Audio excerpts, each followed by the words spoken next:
Hey guys, so this is it. Last unit for APUSH Unit 9 Globalization.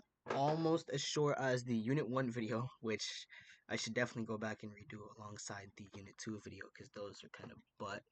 But besides that, this is it for the curriculum. But I have some good news if you're not tired of hearing my voice.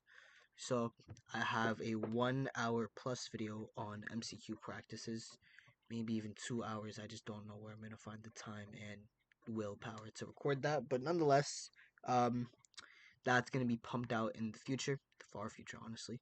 Same thing with the DBQ and LEQ material I plan on doing, and I guess also uh, SA. Wow, that looks terrible. SAQ material. I'm gonna make a video about other places to study. That'll be like 3 minutes because not much explaining. And then you also have stuff for outside information and specific events, and also things I missed for every unit because there were some things that I messed up and that I forgot to mention, and I will have a video covering that for every unit where I actually go like over everything in my 100 something page guide just to make sure that you guys have all the information you need. And speaking of things I forgot, oh crap, ignore that. I messed up again. Last video, I said that the plan to give money to less developed European nations in the hopes that they'll turn to the side of democracy. I said that was the Dawes Plan. It's not the Dawes Plan. It is the Marshall Plan. And same, I just misnamed it. Don't worry about the information. The Dawes Plan, however, was that it was that plan I discussed in the post World War I era, where America decided to give loans to Germany to help them with their reparations. But yeah, just misnamed. But yeah, let's move forward. Let's get this video quick and easy. Table of contents. If you want me to be honest, globalization with this unit, all you need to know is two things. The Ronald Reagan era, when Reagan was president, in reference to the Cold War specifically, and Reaganomics. Economics under Reagan, trickle-down economics, supply side economics, however you want to say it. But since I love covering everything, and since I love talking, I'm going to go over Bush and Clinton as well. So let's get right into it with the election of Ronald Reagan, and parallel to Ronald's election, we have the election of Mikhail Gorbachev in the Soviet Union and in Russia.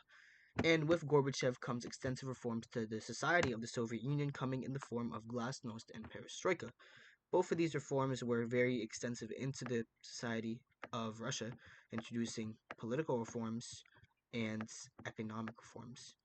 And ultimately, what both of these reform efforts did is that it reduced communist attributes and introduced more democratic attributes into society.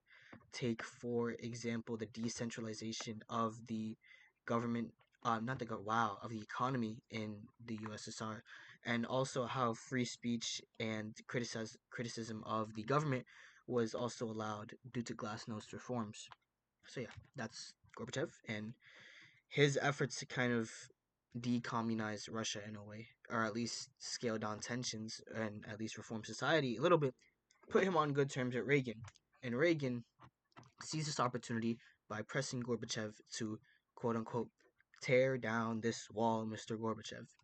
And, well, mixed match that, but still, you get the point. He was asking Mr. Gorbachev to tear down this wall. I wonder what wall he's referring to. That's right, the Berlin Wall, separating East and West Berlin, because that was seen as the sign of the division in the world. That's where it started with with the failure at Potsdam under Stalin, and tearing down the wall would kind of symbolize the end of the divide of the world in terms of like politics with democracy and communism. And so in 1989, I believe, the Berlin Wall falls, and that marks the end of wait cold. That marks the end of the cold. I'm sorry, I love using this, even though it looks terrible. End of the Cold War. That marks the end of the Cold War, and uh, yeah, that's the fall of the Berlin Wall. You've heard it a lot of times, I'm pretty sure. Moving on to a bit new material. Neoconservatives and the new right. With the election of Reagan comes the development of a new right, similar to how with the election of Johnson, Lyndon B. Johnson, there was a new left. So these the new right was anti-communist. They focused on fiscal conservatism. So kind of, excuse me, let me take some coffee. Sorry, guys, eating my cup of Joe. And that was more focused towards the government, and they were focused on more liberal efforts. I might be wrong on that. I don't think I am. Iran Contra scandal. So, um, pretty simple scandal that just, and ultimately its effect was that it raised tensions with Iran. But the U.S. sells arms to Iran, and Iran sells those arms to Nicaraguan revolutionaries, which wasn't sanctioned by the U.S., and that led to problems. That led to issues between the U.S. and Iran because like transferring and trading those arms wasn't really approved, and it was done so without the permission of the U.S. And yeah, that's like um let's say me and you are buddy buddy, and you have another friend that you're buddy buddy with. I give you my pencil, and I'm like, okay, you can have my pencil, just don't share it with anybody. And then you go to your math class, you use my pencil, and then you give it to one of your friends, your buddy buddy friend. Like I'll like it's like that on a very like just to give a euphemism. But yeah, let's move forward. Oh, section two, Reaganomics. So four pillars to Reaganomics. Four key aspects that you should consider. Number one, reduce federal income and taxes. Number two, reduce federal spending and give benefits to corporations. If you know anything about trickle down economics, that is kind of very, very similar to Reaganomics, if not pretty much the same, where it's up to the corporations to supply jobs and to kind of be the like pivot for the economy. Number three, reduce government regulation and sorry, reduce government regulation. So think of this kind of like stepping a bit backward into laissez-faire, where with the New Deal and with the Great Society reforms, we had kind of the government intervening a lot into helping society, and now Reagan is trying to kind of reverse that. So in a way, Reaganomics is kind of diminishing some of um diminishing some of the impact that the New Deal and the Great Society reforms had, and this is also done again through cuts in federal spending. And number four, tighten the money supply to reduce stagflation. If you recall, uh, last video we talked about stagflation, the combination of stagnation in the economy and heavy inflation. And to an extent, Reaganomics was working, but not entirely, because it did cause a short-term recession, but in the long run, it was seen as beneficial toward the economy at that point. Similarities and difference, like I just mentioned, Reaganomics kind of acts like the anti-New Deal and the anti-Great Society reforms because it's kind of stepping in back to that laissez-faire kind of habit. Number three, Bush and Clinton. We have the Bush presidency, which was characterized by Bush's phrase, no new taxes. There were a bit of new taxes, but yeah, I just wanted to include that, just so you have something to know Bush by. You're going to get nothing on that, on Bush specifically, but maybe the invasion of Panama, which may have been seen as an economic endeavor. Remember, even up until this point, history has an economic undertone. And the invasion of Panama might have just been seen as an excuse to get control of the Panama Canal, or maybe even just to establish a market in Panama.